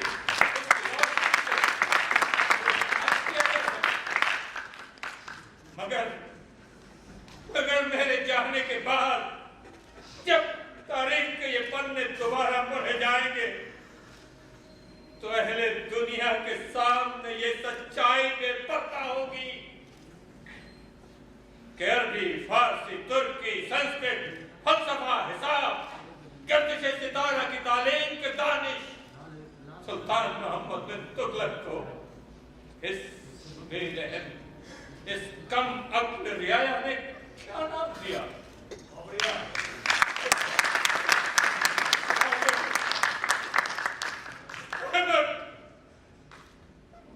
सल्की सुल्तान, सल्की सुल्तान।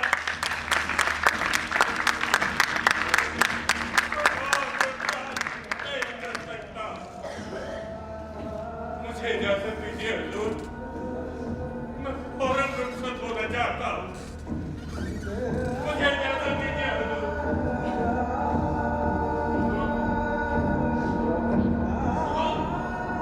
हुजूर, क्या हुआ हुजूर?